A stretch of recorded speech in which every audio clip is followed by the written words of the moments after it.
Susan Langenhennick, and I am with the Preservation Resource Center. Welcome, everyone, and thank you so much for joining us tonight.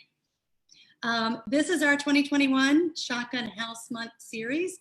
We're doing it all virtually this year, and it's been incredible so far. We've had a few programs last week, and have still many more programs to go throughout the month of June. So I encourage everyone to follow the schedule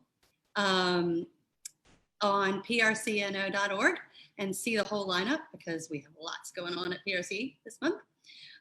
Tonight's program I'm super excited about because we have an incredibly talented group of designers with us who are going to share tips for designing for shotguns, but also just about good design in general.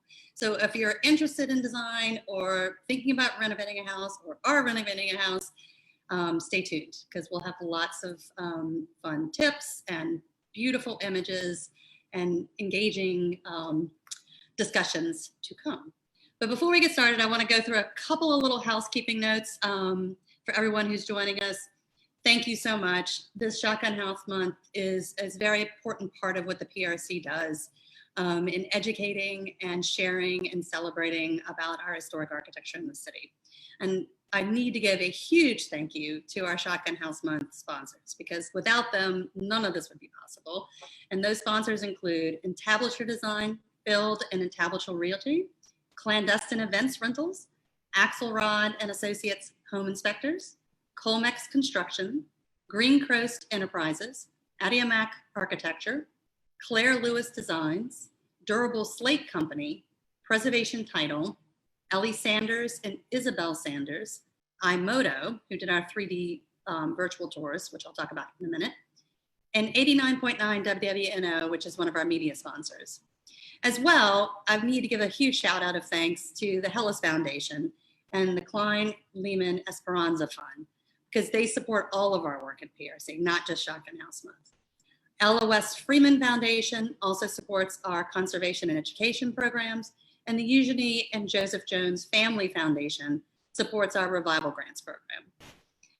I also need to give a huge thank you for all of the members who are joining us tonight, because PRC would not be able to do the work that we do without you. We are a 501c3 nonprofit and rely on the support of our members and donors, like you, to do this work. And the work includes educational programs like this, but also our Revival Grants program, our educational and outreach programs, and many other things, our easements programs, our advocacy work. All of that would not be possible without our members and donors. We are asking viewers during Shotgun House Month, if you're enjoying these programs, to please consider making a $25 donation. Danielle, who is manning our virtual platform here, will put that information in our Zoom chat function down below, but you can go to prcno.org and make a donation.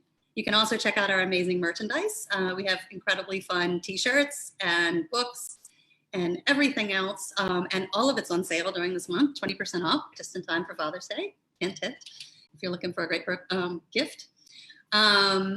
We're excited to say that all the money that we're raising through Shotgun House Month this year is going to go to our Revival Grants program.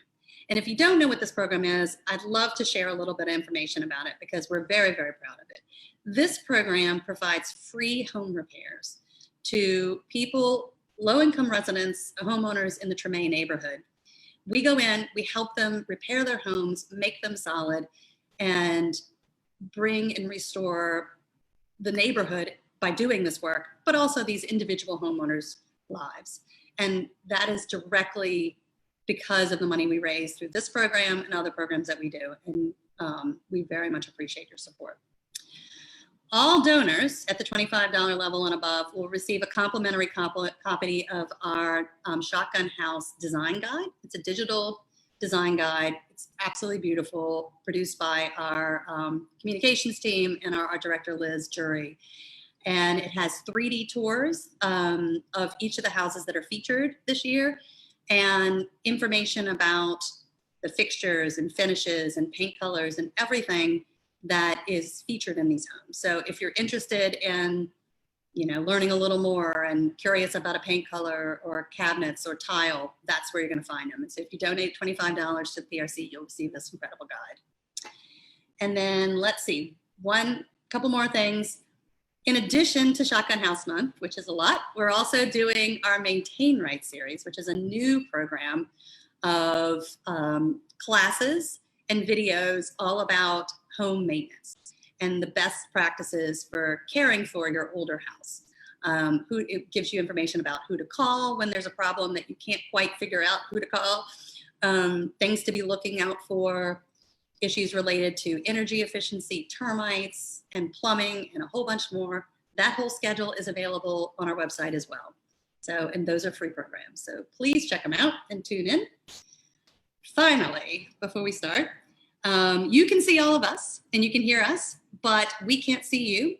And you're muted and your videos are off to be able to keep this a easy program to make sense of. So when you have questions, and please, we encourage questions of everyone, put your questions in the Q&A or the chat functions down below at the bottom of your Zoom screen. And when we finish with the panel, we're going to open it up to those questions. I'm going to read your questions to our distinguished designers. And so we really encourage you to ask away. So now let's get to the good stuff. I am very excited to introduce our three panelists today, who are all incredibly accomplished women and leaders in our design community here in New Orleans. And so in no particular order, I'm gonna say a little bit about each one of them.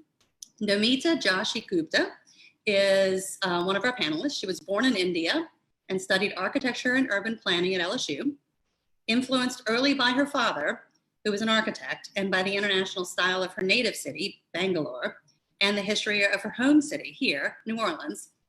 Nomita brings a unique, modern, and global perspective to her design work.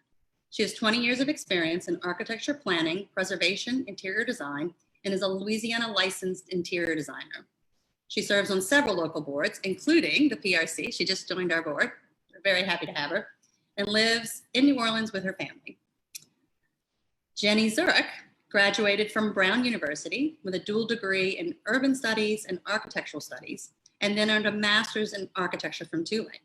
She has previously worked for the New Orleans Building Corporation, the city's agency charged with developing underutilized property, where she oversaw the design process for reinventing the Crescent, which includes Crescent Park on the riverfront. She also has worked for Acoustics, a local real estate development firm, where she oversaw the design and construction of various multifamily and hospitality projects, including the Rice Mill lofts in the Bywater. Jenny also worked for Wagner and Ball architecture firm before forming her own design firm with her partner, Jill Malmas. Her and Jill's firm is called MZ Architecture and Design. And KV Harper is the founder and principal designer of her own design firm. She began her design career first by doing set design before moving into home design. She's worked on projects in Amsterdam, Brooklyn, and New Orleans. Her work has been featured in Apartment Therapy, Brownstoner, Food 52, Afro Chic, and several other design publications, including Preservation and Print, I might add. She also splits her time between New Orleans and New York. And KV is one of our featured homeowners on this year's Shotgun House Tour. You absolutely don't want to miss her house. It's fabulous. The virtual tour of her home will be June 26th at 10:30 a.m. So you can have your morning coffee and dish on all this great design. So those are our panelists, and wow, what a panel, right?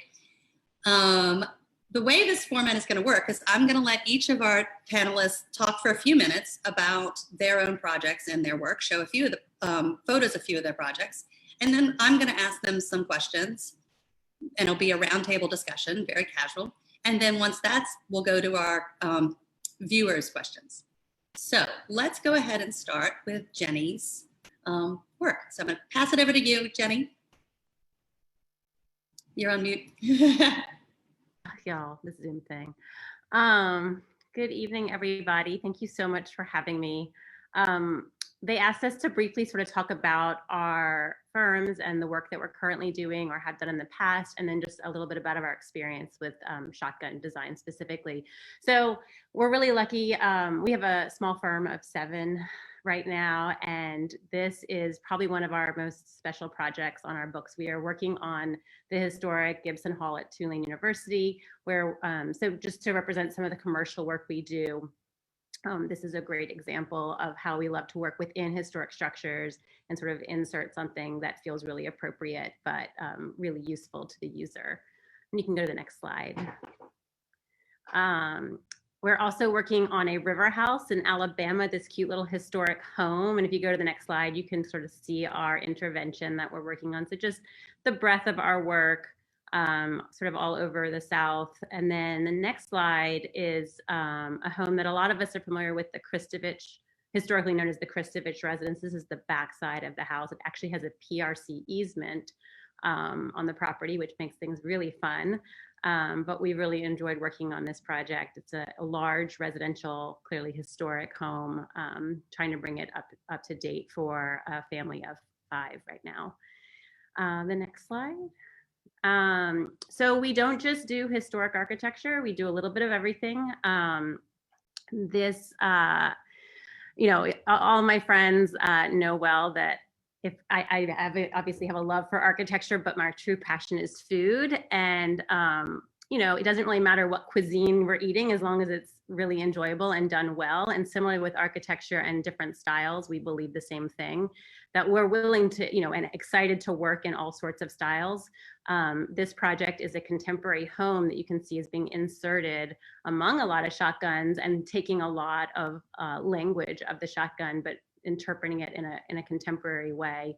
This is on Annunciation Street, and actually has a courtyard right in the middle. So a little bit different than a typical shotgun, but some of the same interesting features.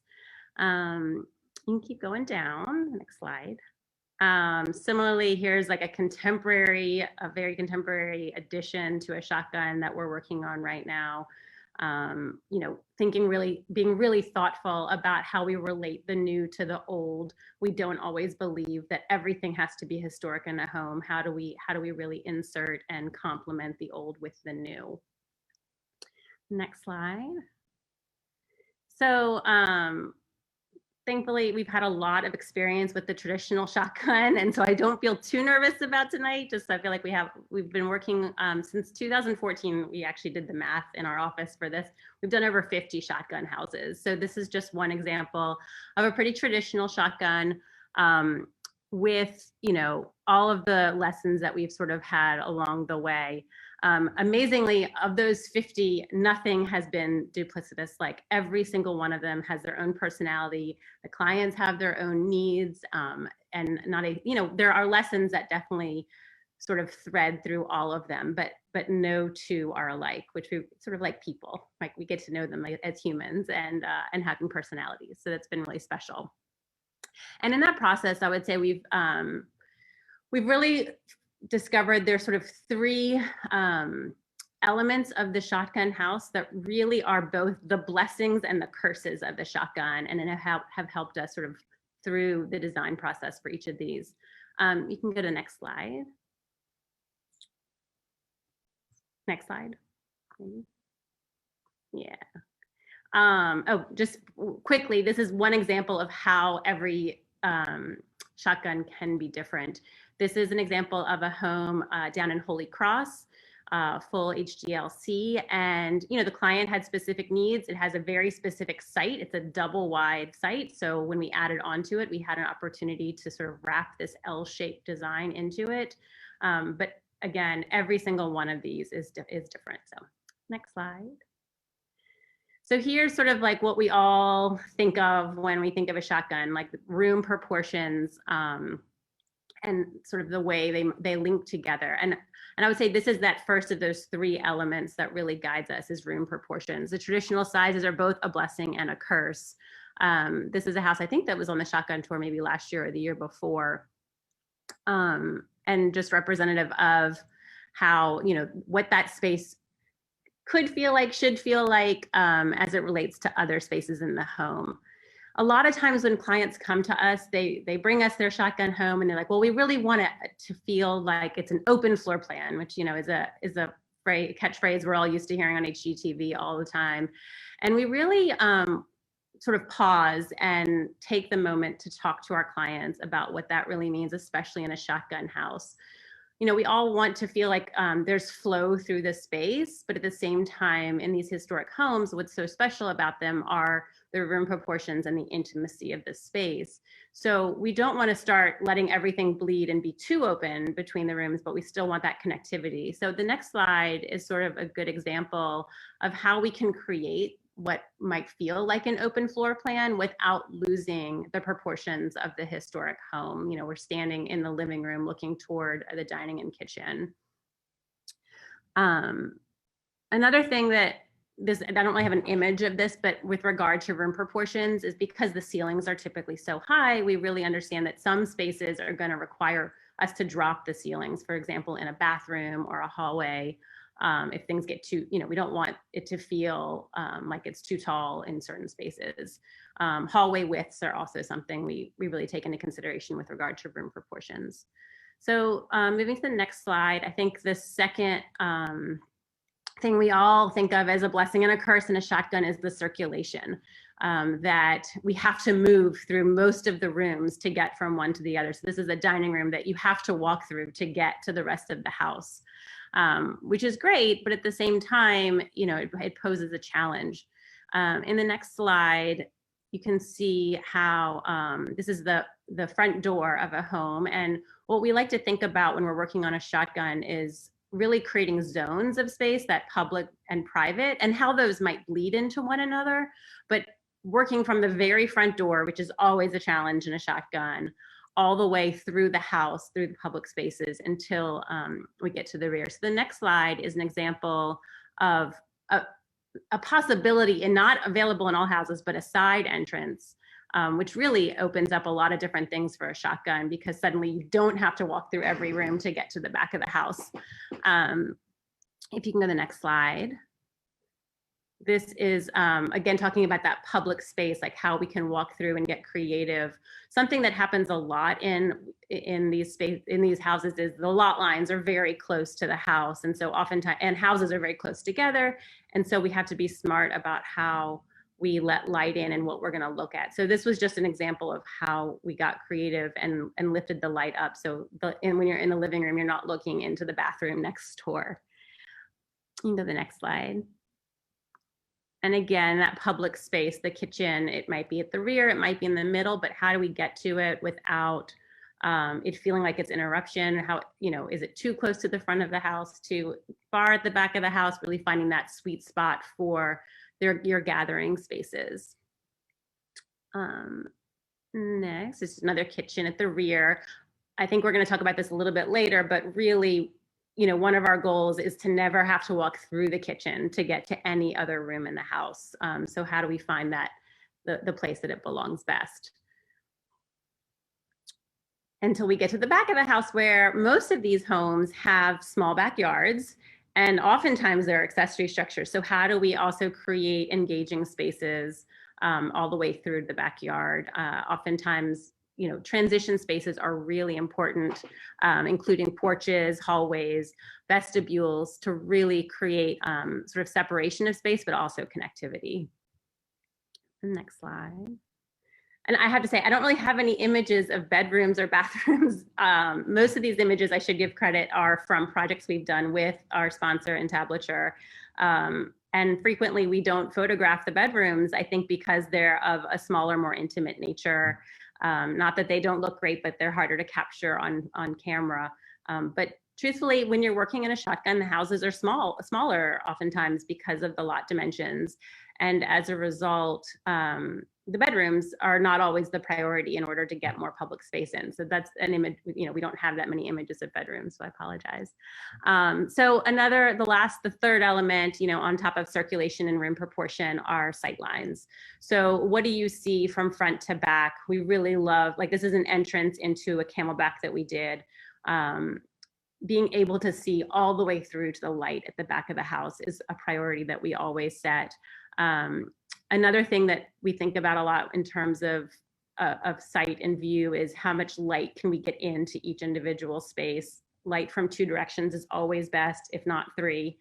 This is a good spot where there's actually light from, I think, all 4 sides if you stand in the right spot. There are also, in terms of sightlines, some rules of thumb that we always employ, that, you know, thinking about furniture from the beginning so that you're not looking at the back of a sofa at the wrong spot. Always walk into the bedroom looking at a foot of a bed in a small space like this. And absolutely, rule number 1, never be able to see a toilet from anywhere of importance. So we've always tried to follow that as well. Next slide. Yeah, so this is just, again, we do a lot of camelbacking. These homes typically, as we said, tend to be smaller. So a lot of times clients are asking us to add on a second floor, which we have a lot of experience with and can talk about the challenges of that in a little bit.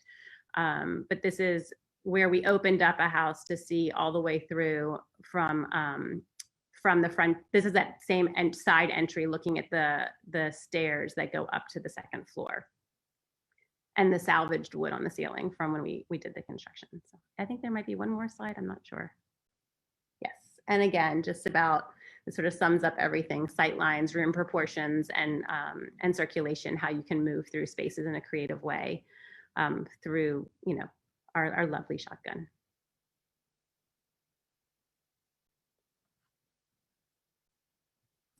Thank you so much, Jenny. Can I pitch it over to Nomita next?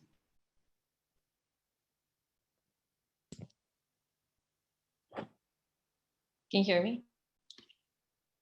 Hi, everyone. I'm so excited to be here, and what a lovely presentation, Jenny. I love that you were doing so many shotgun houses, and so lucky to do them because we have not had the opportunity to do many shotgun houses. Most of our houses tend to be side halls or you know, the Victorian or Craftsman style houses. But just to like a quick introduction, we are Spruce Wallpaper, Fabric, and Interior Design. That is how I started my interior design career. And I'm sure some of you have already stopped by our showroom on Magazine Street.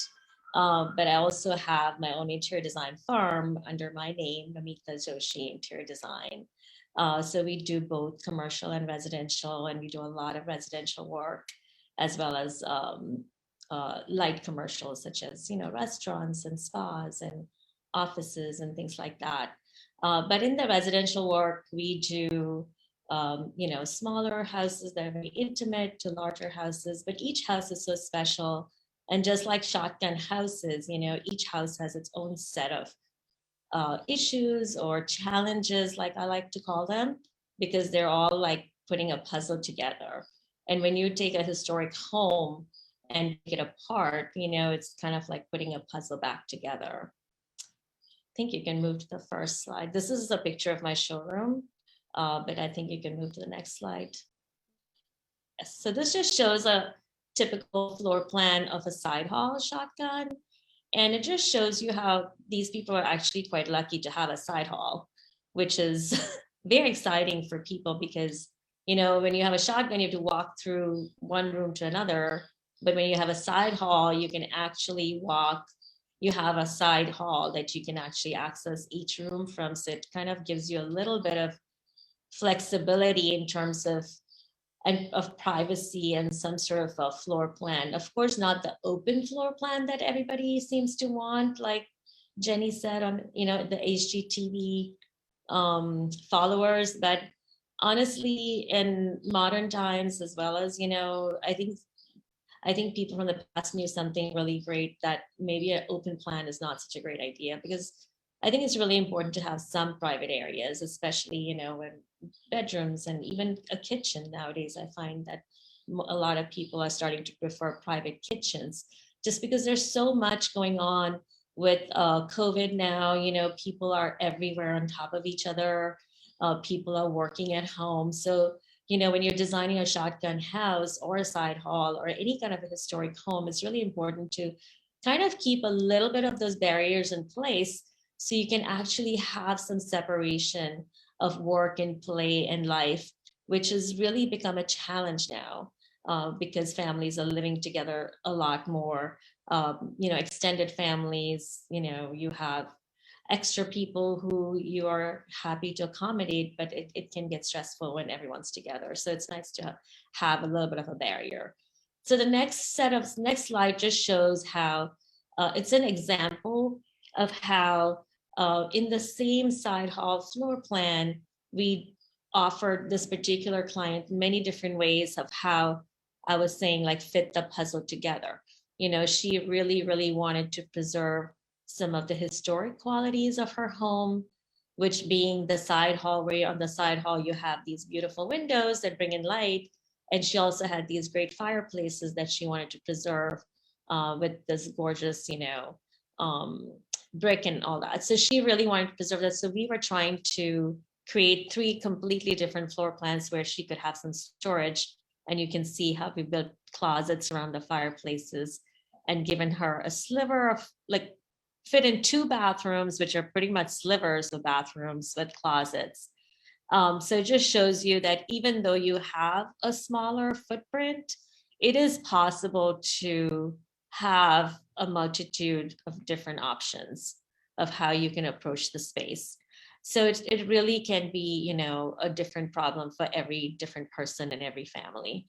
So it just kind of shows you how that can be achieved. In the next slide, I pulled out some of our projects that were relevant to this discussion. And these 2 slides show you how I love wallpaper, color, shapes and textures. And it's really important to remember that, when you live in a shotgun house, there's you have planes that you're looking into and looking out of. So you have to imagine your home as a series of planes. So you can do a lot with color. You can do a lot with lighting. You can do a lot with furniture. So you want to see something exciting beyond and in the foreground. So this way you have something, in this dining room, you have this beautiful light fixture and the bookcases and the wallpaper that creates an intimate setting. But beyond, you see this great living room that you can kind of peek into with the, bright sofa and something cheerful beyond. So it's nice to have a little bit of perspective. And with a shotgun house, you can kind of see that, from one room to another. Next slide. In this example, this is actually my studio before COVID. Since then, it has changed a lot, but it's a narrow space, which I was trying to have like a seating area which is kind of like a gallery also of furniture that we sell. But one of the eyesores in this narrow space was this kitchen that I did not know really what I wanted to do with it. And so then I decided that I actually had these set designers build a cube around this kitchen and mirrored the cube, so it kind of became invisible. So if you see that little cube structure, it's actually a kitchen that's completely, it seems kind of invisible. So I just thought it would be kind of like a modern way of approaching this issue, where I did want a closed kitchen in our studio space, which is very functional, but I did not want to see the mess and still be able to have our clients and have meetings. And, so in a shotgun house, again, you can still have the beautiful historic nature of a space with the fireplaces and the beauty of the architecture, but you can also insert something really modern and be of the present. So I think people should not be afraid of creating something really modern in an older home. Next slide. And this is the last, I think, slide that I wanted to talk about. This just shows a bedroom, and this is the bedroom in that side hall. And once we were done, she has a little entrance on the right-hand side to her bathroom and closet, which are literally 5 feet wide, but they're completely functional. And then she has this really nice bed, which she put against the window, and she wanted to camouflage the window. So we used matching wallpaper and matching fabric so that once she drew the curtains, it all looked like one. So you can use a lot of color and pattern to really create a lot of optical illusions in a small space. And when you're dealing in small spaces, it's just really, you know, challenging, but it can, like, color can really expand that space. And like I said, you can create planes of space, but we can have, you know, we can definitely have more of a discussion when we come around with questions on any of these. Well, I want to ask just one question first. So that, I was curious when I saw this photo. So you had, did you create custom draperies to match the wallpaper? Yes. Yeah. We wanted to create an optical illusion so that it didn't feel chopped up in an already small space. Right. And that way, and she wouldn't feel like it was, you know, too chopped up with something. So we just created, yeah, these custom drapes. So it's a lot of fun. It's a lot of fun. Well, thank you so much. Sorry, I'm just hit the you muted yourself. I muted myself. I am going to pitch it over now to KV. Hi, everyone. So I'm KV Harper, founder and principal of Kex Design Build. We're an architectural design and interior design firm based in New Orleans. The majority of our work, especially pre-COVID, was around historic preservation and doing architectural design and interiors for that work. A lot of our clients are what I like to call older millennials. And we like to bring a lot of untraditional, fun color to otherwise very historic homes to kind of match our client style. And the photo that you see right now is from a project we did a few years ago. It was a development project in the Treme.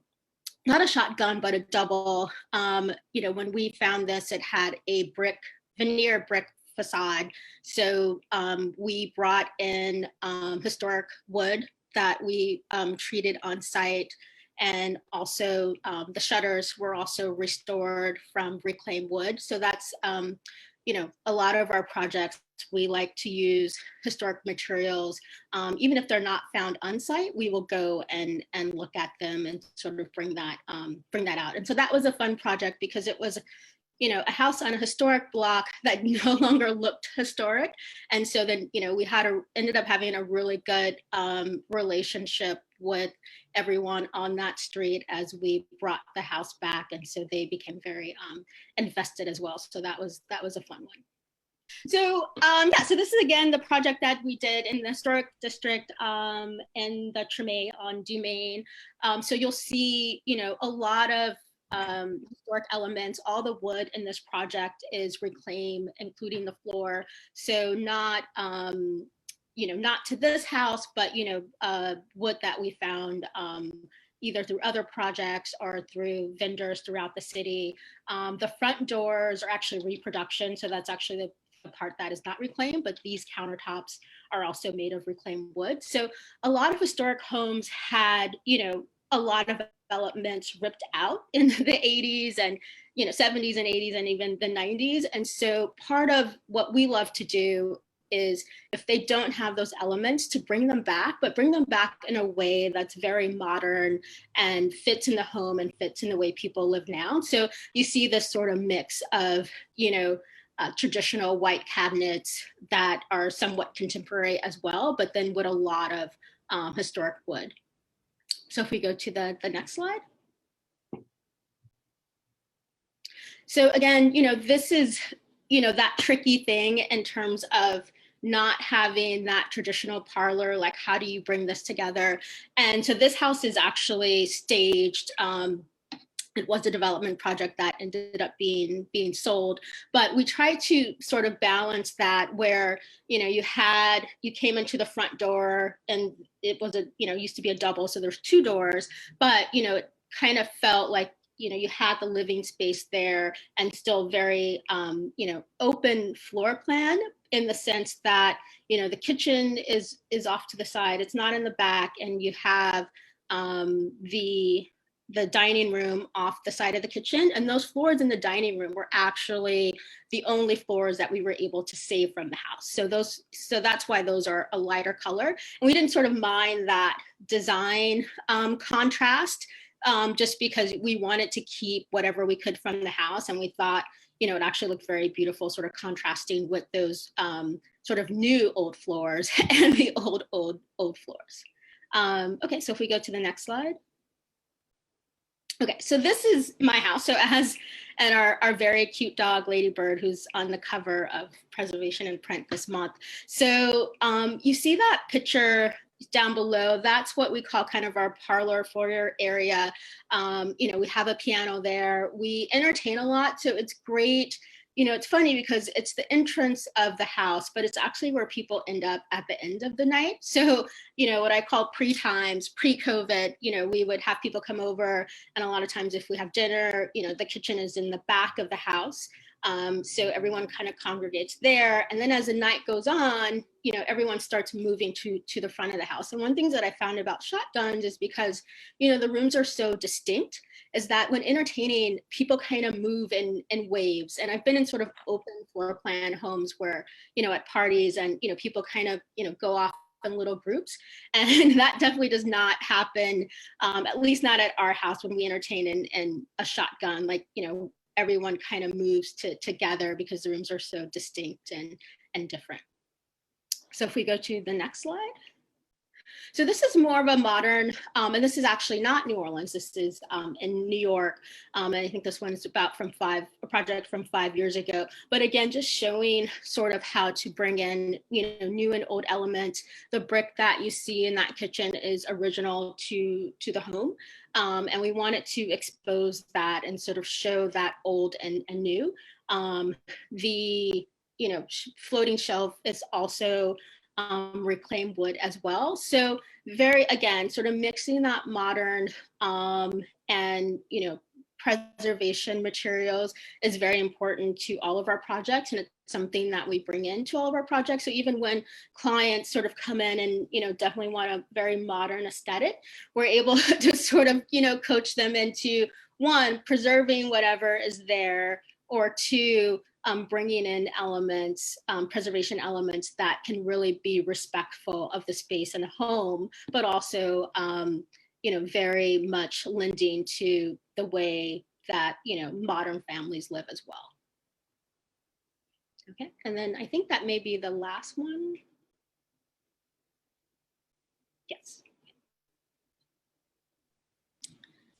Great. Well, all of your photos are so inspiring. And every time I'm around designers of y'all's caliber, I get where I want to redesign my whole house. So it's a hazard of this job. But I have some prepared questions, and then we have some great questions that are coming in the Q&As. And so let me get through the ones that I've already have, and then we'll open it up to those Q&A questions as well. So one of the biggest challenges that a lot of people face when they buy a shotgun house, particularly a double that they're converting to a single, is what to do about the fireplace. Because in most of these houses that were built in the late 19th century and early 20th century, there were fireplaces in almost every room. And if you wanted to open up the full length of the house, taking over both sides of the double and making it one, some people take the fireplaces out, some people keep the fireplaces. Both of these houses were featured on the Shotgun House Tour in previous years. Both of them were done by our title sponsor, Entablature, who does beautiful work in the city. In one of them, you see they removed the fireplace, and in the other, the homeowner kept the fireplace. Obviously, we're the PRC. We really like keeping our historic interiors. We really think that they're beautiful, and if can be worked into a design scheme, we really love that idea. But I would love to hear from the three of you about some of the pros and cons when you're thinking about removing or keeping a fireplace. Oh, so go first. actually, these are both our projects as well. And it was, taking out a fireplace is a hard decision and we do not take it lightly at all. And there's a lot of conversation with the client when it happens. It has to be, really has to be fed by the program and the desire to create the flow between spaces. And I feel like it has to be required. The one on the left, I could have gone either way on that one. It was really driven by the client and their desire to have a larger living room in this space. It's the only it's their formal living room. Whereas with Celeste on the right, she really gave us an opportunity to get creative with how to use those front room spaces. So I think every situation is completely unique, just like each of these shotguns, and you have to really think hard about it before you take them out. Is there structural concerns? Because with some fireplaces, it's rare that a fireplace is structural. Every now and then, but it is pretty rare where the fireplace is structural. And we've been working on a project in old Algiers where a fireplace was structurally falling apart, and that's full HDLC, and they came out and inspected and said, you need to take this down, it's okay. Mm-hmm. So it there are sometimes structural concerns that it will collapse, but it's rarely like what's holding the house up in a shotgun. Yeah, I know for me, in a double shotgun, I prefer to keep those two front rooms separate. I know, living is different and people don't want to open that space, but these were doubles for a reason historically. And, you don't have to keep the entire building, a double, but having that sort of front, those two distinct units, especially in these shotguns that have the fireplace, that's, what I try to encourage our clients to do. And a lot of our clients are, sort of new into the market. So that extra studio space or income works great for them and also sort of helps the historic preservation. So that's sort of my first go-to is that, do we have to open that space? And then if we do, maybe it's not a completely open space. Maybe it's just a doorway to the other side. So the fireplaces don't have to come down. Because I think when it is too open, it just feels very awkward to have the fireplace in the middle. That's just, sort of my personal design view on it. I like having planes, I really do. I feel like having planes actually helps define spaces, and it actually helps because we're fortunate in New Orleans to have so many like rooms with beautiful tall windows and doors, and you just don't have enough space to put up your art or to feel, like there's enough spaces to even, express that part of your personality. And having a wall with a fireplace or just having a plain kind of helps to just kind of create a cozier space and also give an opportunity for artwork in walls, a color, a wallpaper. But it helps the eye, I think, to just kind of create a little bit more of a perspective. So I'm in favor of fireplaces. Well, KV, it kind of gets back to what you were talking about with engaging that front space. By having the fireplace, like in this house, the blue image on the right is Celeste Marshall's beautiful home.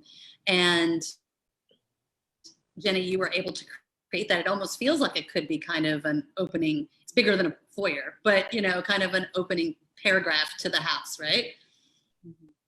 Yeah, we actually, the initial concept was that the room it was going to stay not a double, but like a studio on the left and her home on the right. And so the original idea was to have French doors between the two that she could close off and rent the other side if she wanted to. But for, in the end, she's like, no, I'm not going to have to do that. And so she was able to sort of leave the doors out, which, I think it could have worked well that way, but it allowed for some really nice flow between the spaces. Mm-hmm. And I agree with the whole idea of having planes here, because Celeste has a whole lot of beautiful things to say with her art and her objects, and it just gives the space so much personality. And that beautiful color is just so striking to do. The woodwork and the ceiling and the walls, everything in that blue is just so striking. And Nomita, it was one of the images, there's wallpaper on the front wall. Right. I noticed that.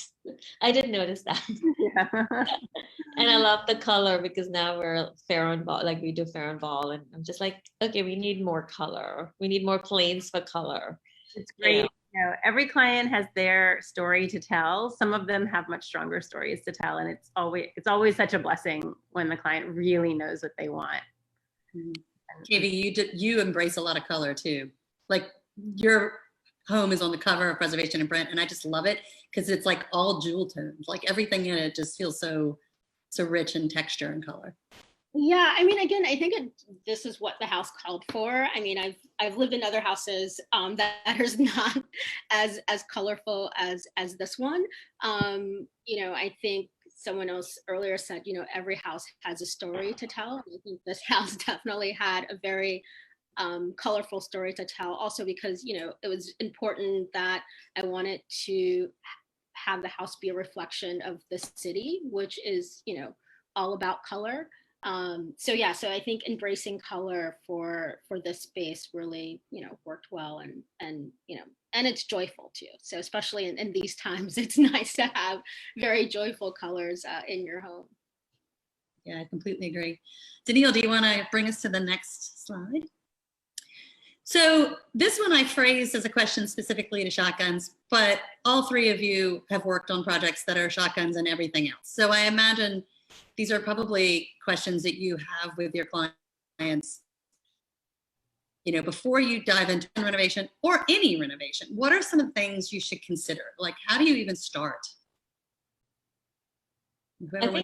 I think each person really needs to know the program, because I think everything is driven by the program of the space. And each family lives differently, each person lives differently. So you really have to be very clear about what you want to do in each space, because every family functions differently. Some people definitely want a dining room, some people definitely want to study, some people definitely, want that outdoor space.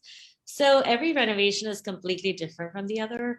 So, and like I said, the shotgun itself can be designed in numerous ways. So it's a puzzle. So that puzzle can fit for pretty much every family. So I would say programmatically, you have to be very clear. And just kind of taking one step back before that, I highly, highly recommend everybody to hire an architect or interior designer before they start any renovation, because all that heartache that you're going to have later on, you're just bringing it on, and you have to hire professionals and help you solve that puzzle before you move on. Yeah, no, that's a good point. I mean, we're working on a double shotgun renovation now. That's going to keep, one side will be a small studio, and then the family will take the larger side and take some from the second side. And it was really sort of talking about, a lot of things that they thought they wanted in the beginning. As we sort of go through and talk about the flow of the house, that sort of changes. So I think those things as well, to really sort of, examine kind of what you think you want as well, and talk to professional about it, and how that sort of functions in the day-to-day. I think that's important, whether it's a shotgun or any renovation. I would just add that programming and prioritizing, because in American culture is, I want this, making a long list of all the things that you think you need. We often had to tell clients, you don't really need a mudroom, especially you don't really need a wet bar, like all these things that they think are on the list, and trying to say, okay, this is the square footage you have. Let's prioritize what's most important. And also, think about how can we integrate different programmatic, how can they overlap and get really creative with the space as well, so we can give you more of what you want, but within, let's be realistic, you're buying this typology, and you get certain limitations with that, but it also presents a ton of opportunities, and to sort of think about it in that way. That you bring up a great point about people will buy an old home, whether it's a shotgun or another type of old home, and then want to completely not make it what it was. And you go, well, you bought a shotgun. And yes, you can take it apart, but you've sort of ruined what you bought. Not ruined it, but I mean, changed it substantially. And so do you have conversations with your clients about, this is what this house is, All the time. you know, I mean, and that is, that goes to Nomita's point about like hiring a professional. Like while fortunately or unfortunately, like HGTV has made design very accessible to a lot of people, but just by watching HGTV does not give you the education that that professionals have had to get us to this point. And there are layers upon layers involved in this process that have sometimes nothing to do with floor plan, that you can get yourself into some pretty big trouble if you don't put things back together the right way. Yeah, I think from my experience being in New Orleans, I don't think it's necessarily the end user home buyer that has, we've had the most not trouble, but challenges sort of convincing to keep the configurations. It's been a lot of developers who have gone in and sort of probably have watched too much HDTV and, have, kind of completely stripped these homes. And now they're back on the market as, these generic boxes. And I think, that to me is sort of the bigger problem that we have with preservation. Yeah, I completely agree with you, Katie. I think that opportunity of the architectural fabric is lost when all of the developers and contractors really take it apart, and and you see all these generic, and so really putting that back is a priority. And also like shotguns, like look at the opportunity of the space. Like you have a picture of the double, a double shotgun can be made into one beautiful home, like one large home. You can also use attic space very creatively to create an extra space. There's so many space opportunities that you never thought about. So I think there's a lot you can do. You just have to be creative about it. Danielle, do you want to go to the next question? Okay, so double parlors. Almost all of these houses from the late 19th century, early 20th century had these double parlors, some of them even from the earlier 19th century. They can be challenges or design assets, depending on how you look at it, because they are spaces that are different than what we typically think of today. They are long and linear, often kind of skinny like shotguns are. What are some tricks placing furniture, thinking about these spaces? Use color, use wallpaper, use furniture, use lighting. There's a lot. I mean, all of these pictures are absolutely gorgeous examples of all of those things. Here you can have a framed cased opening or uncased, just a unframed opening. Like you can have some, like a vista at the end of that, to look at this beautiful hood that has been designed. Or you have, like, at the end of the day, you have to create vistas and you have to create something beautiful to look at every point in your vision field. So this is some really nice things that have been done. I think, are these your projects, Jenny or KB? Just the one on the left, but the one on the right, I recognize. I think what's successful about that in a lot of like the long hallway situation, which we encounter a lot, is if you can add more natural light. Yes. On the exterior wall, that is definitely a trick of the trade. That's what is so successful in that image. Yeah, more light, color, art is great. I mean, you can, with these long walls, you can definitely start your art collection gallery there and bring in a lot of fun artwork and color, which definitely, makes the space feel less enclosed. I have a client that we're working with, which is actually a shotgun, a shotgun that's converted to a double, turned into single. And there's a little bit of a challenge to where, it's interesting because my clients are from out of town, and the idea of double parlor and wing walls is so foreign to them. And they're like, what do you like? Why a wing wall? So it's like, so when we were trying to explain, like, this would actually create these great planes for you to have art, and also divide this very long bowling alley into smaller spaces. They were kind of like, okay, let's see if that works. We were trying to explain to them like the front parlor and the second parlor. And it was so funny that, when people from who don't live in Louisiana or in New Orleans, it's a complete foreign concept in the floor plan. So it's interesting to see how other people might perceive it. But yeah, it is something that I think we don't have enough. We need more examples of successful wing walls and successful cased openings and trimmed openings and these beautiful side galleries with windows that can be inspiring to, developers, contractors, and, homeowners.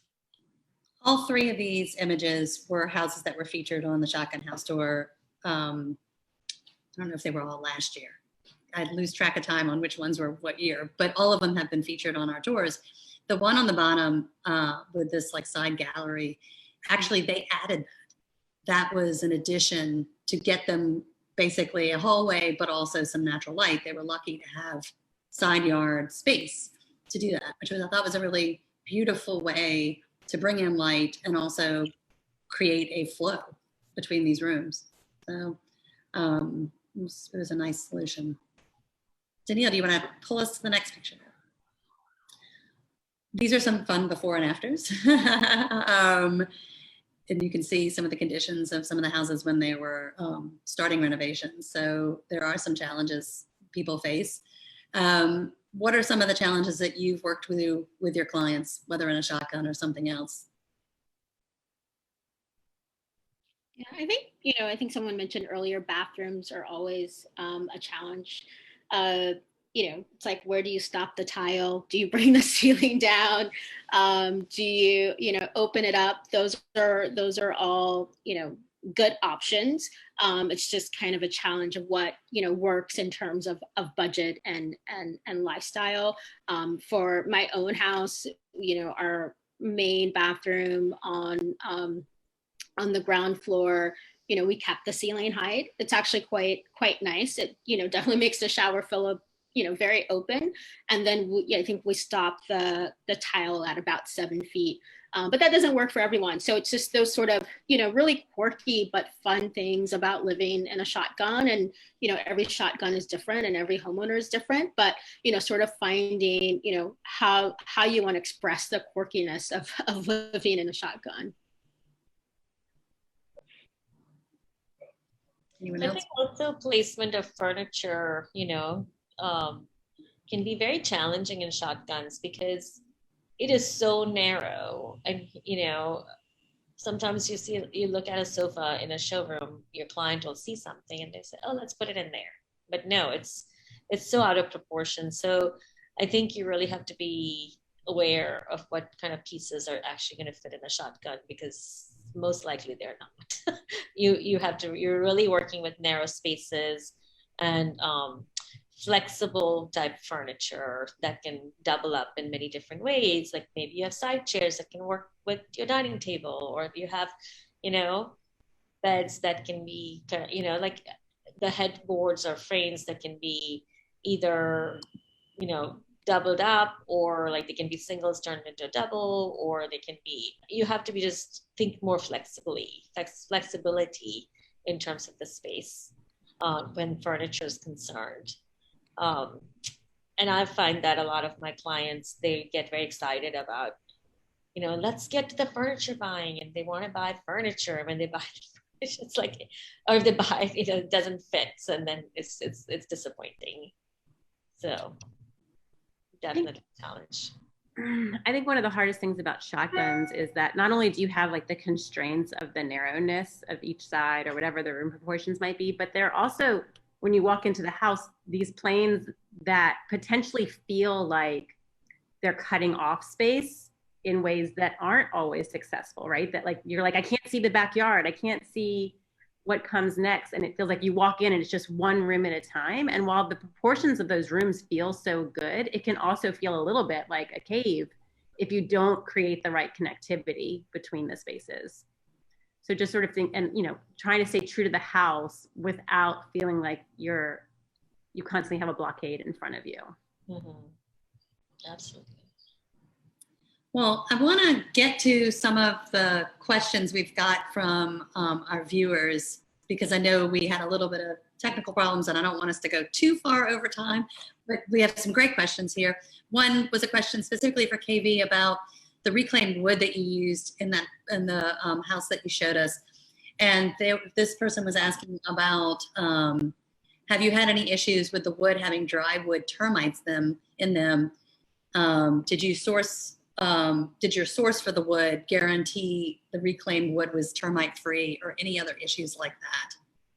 No, we haven't had any issues. So usually the wood that we buy is treated, the reclaimed wood is treated, and then we treat it again on site as well. And then sort of the third line of defense is, most of the homes also have a termite contract. So it's, treated pretty much 3 times. And so we haven't run into any issues. That's a great question.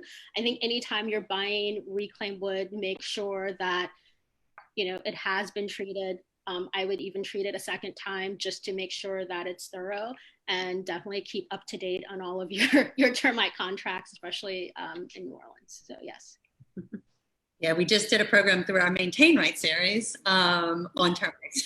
So termites are a huge thing. A related question from someone who says, what are the most affordable sources for door and window reproductions that you've found? Y'all have all talked about matching some of the historic architectural elements in the house, but sometimes you can't, so you have to have one reproduced, if you can't find it in a salvaged item. Do you have any sources? I mean, Rico's and the Bank are, probably the 2 most well-known sources. There's also a lot of really great carpenters in the city that do a lot of reclaimed work as well.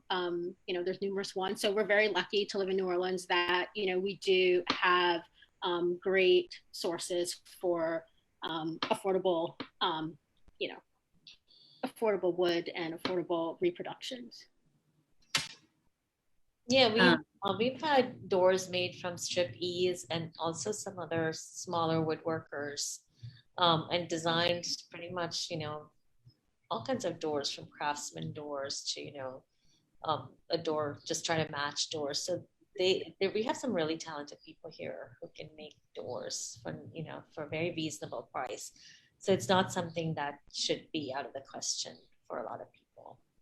Yeah, whatever you do, do not get a front door from a big box store. There's definitely so many good resources in the city to get a door that historically matches your home, even if you're not in a historic district. It's definitely worth the extra couple $100. Well, especially because if you are in a historic district in New Orleans, if you get a big box store door, I don't want to disparage any company, but it doesn't necessarily conform to the historic architecture that we have in the city. And we have so many incredible resources for salvaged materials, which are wonderful, but also craftspeople who can make doors that look like, if you have 2 doors and one is in terrible shape and can't be salvaged, trying to match the other. So it's just a wonderful benefit to the house to not just go buy something off the shelf if you can. It's almost, again, another blessing and curse of the shotgun is that our typically doors are 7'6" Right. in a shotgun, and you cannot buy a standard door at 7'6". So it forces you to really either have one made that's appropriate or to find a salvaged one. Or I've seen, again, not to disparage developers, they'll just shorten the door. So they'll just shorten the casing. So yeah, so that's a way they get around that. So yeah. Well, that is a related question. One of our viewers said, we hope to buy a home within the next 2 years, and much of what I see in our likely price range has already been flipped and nearly ruined in the process. And she says, cue all those comments about open floor plans and HGTV. And she says, can y'all talk a little more about going into a house and trying to restore some of the historic elements that might have been removed, like finding a mantle that you might want to put in a room because it was removed and now it doesn't match something else and sort of looks discordant with the other rooms in the house or something like that. I think you can really restore the historic fabric of the home. I mean, a lot of these issues with shortening of the doors, removing mantles, removing window frames, like Katie and Jenny said, like we have a lot of resources, including like habitat and green project. Like you can really find some great trim work that can be easily reused to do a lot of that. I think you have to have a willingness as a homeowner to actually want to do this and kind of go the distance to do it and understand that it might not be as expensive to do it. So I think, a lot of this can actually be done. So I think, and really by just raising the door height, it makes such a huge difference. Another trick that we have done a lot is that even with, a standard, not a standard door height, but if even short nuance door, if you want to call one, we actually lengthen the visual height by creating a transom or a faux transom on top of that. So it really increases the height of the door considerably, and it really adds like a whole architectural interest to the whole space. It really does. So, it's something that people should try to do something like that. You can add, you basically create a line all the way up to your door or your windows, and they can be working transoms or not. So I think it just really works. It can also add natural light. Yes. Yeah, I know what a lot of our clients, they have looked at sort of new developments first before they sort of come to us and start looking at historic homes. I think doing historic renovation is challenging and intimidating for anyone, even if you've done it for a long time. I mean, I think that's why it's important to, make sure you partner with good architects and designers and contractors and have that team there to sort of guide you through it. And I think at the end, it's worth it because you get what you want and you don't get something that, maybe the craftsmanship isn't there, the historic details were stripped. So I know, renovation is definitely not for the faint of heart, but the rewards are definitely worth it in the end. I'd also argue that a shotgun is probably a good starting point for anybody who is scared of it, because a shotgun naturally it's pretty simple in terms of what the historic elements are. Like it's the doors, the windows, the floors. Every now and then you come across something really special, but for the most part, it's the fireplaces. There's nothing super complicated. In fact, probably the most complicated part is the exterior of the home in terms of detailing. So it is a good place. It's pretty easy to take a shotgun that has even been hollowed out and to give it that historic life again. We have a really good question about converting doubles to singles. And is that a difficult process to get permits for in New Orleans? It is not a process. The only thing you might have to do is to have an address change, and that's outside of your permitting process. It's not part of the permit. I think it's very common enough in neighborhoods today, even in our very historic neighborhoods and our HDLC neighborhoods, that they understand. I think one of the challenges might be that you have to keep both doors if you have a historic house. I don't know if that would be required or not. That was a challenge we had on the project in Treme that we showed the pictures for earlier. We had to keep both doors. So it did change into a single address, but it did have to keep both doors, which, makes decorating challenging to have two front doors, but totally, understand it to keep the, historic integrity of the street. Even in a partial district HDLC, if you remove one of 4 of your openings on the front, you trigger the demolition approval from the full commission. And then we also have a question about removal and repair of a fireplace and cost estimates. Is that a very costly thing to do? It's usually between like $1,000 and $2,000 to remove, to have the bricks removed. It's nothing. That's the thing about most of these projects. It's not one thing that's so expensive. It's lots of small things. Right. But a fireplace is usually between removal is about $1,000 to $2,000. But then you're often patching flooring. Like it triggers other things. Mm-hmm. And then you can use the brick in your backyard. Right. You should always use your salvage materials. And we are the PRC, so we really want to promote reusing all your salvage materials. It also saves you money because these bricks are amazing. And so you can make a patio out of them. If you do have to remove something, you can, like all of you have pointed out in all of these beautiful pictures, that you can reuse the salvage materials in new ways. KV, your use of the reclaimed wood in that house is amazing. So I've seen people use former floors that they couldn't salvage as a floor, but the salvaged as much of the wood as they could and made a vanity or made other furniture or fixtures out of them, which is There's so much we can do. We had a project a few years ago where our clients, the fireplaces had to come down because they were in such poor condition, and they gifted me the brick, and it sat in my backyard for 2 years, and finally we laid the brick down in our backyard, so it definitely came in handy. So don't, motto is do not throw anything away. Well, a use will come for it eventually. I want to be very respectful of all of your time. So I have one more question, and really it's for Nomita. Someone says, I love the wallpaper behind your shelves. Can you tell us where you found it? And I was like, oh, I know where she found it. Since she sells wallpaper. Yes. The wallpaper owners, store owners' homes, I have to wallpaper. Now this wallpaper is from Cole & Son. It's an old company from England. We first started carrying this wallpaper many years ago, and I'm sitting in our dining room, which is designed to feel like a jungle-ish. So I put this in my bookcase / bar here, and so you can see, how it kind of marries with these window coverings, and then like the dining room, and then kind of beyond. So it just has like a leafy feel and kind of puts together all the different elements that I wanted to be in the space. But yeah, wallpaper, it doesn't have to be on all your walls. This is just behind my bookcase, and that's enough for this room. It doesn't have to be everywhere. So, but thank you for the question.